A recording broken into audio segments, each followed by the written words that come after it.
I think Sir Isaac Newton said, I stand on the shoulders of giants. He recognized the fact, and he's recognizing the fact that he's adding on to something some other people have done. He's adding on to. But Leonardo is coming like, well, I dreamed up all this stuff. Or some people are saying that Leonardo, dreamed up all this stuff. So it's politics. Well, I'm not really saying, and it's kind of like this and it's kind of like that and this and that, and they diddle around, they dance around. But you get the impression that Leonardo da Vinci came up with this idea of water shoes, but he didn't. It's Chinese. And 1421,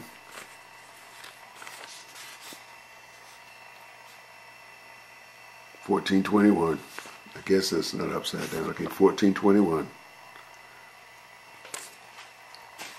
All the details in the book and all this stuff, but 3 cheers for politics. 3 cheers for politics. Let's look at this.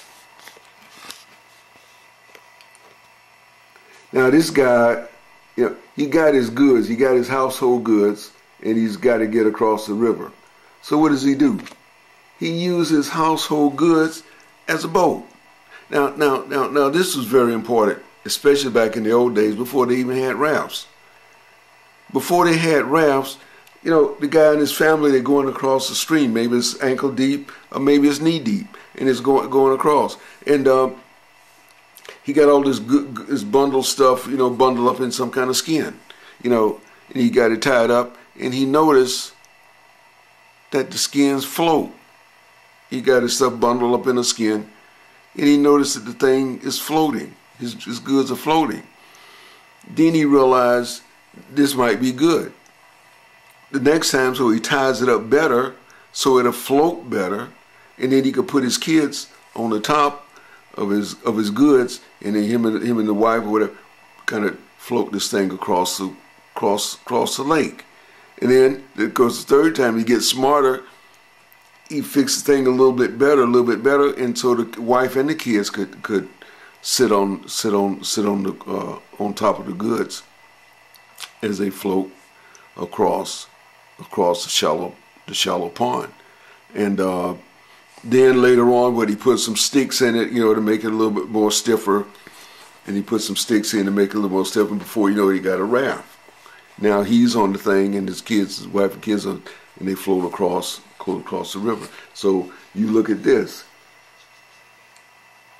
You bundle up your stuff so it won't sink, and you float it across the river and you hang on to it. So now you got a lifesaver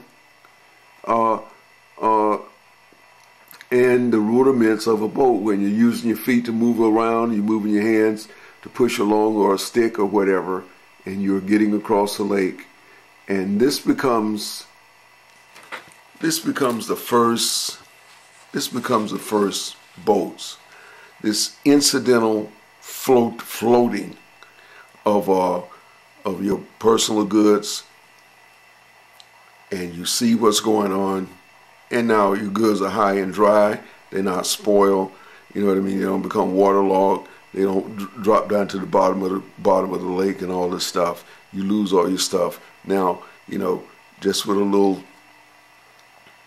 So when you kill an animal, you don't cut up all the skin. You try to, so you got a large piece that's floatable, and you just fold it over. You just fold it over, and it floats.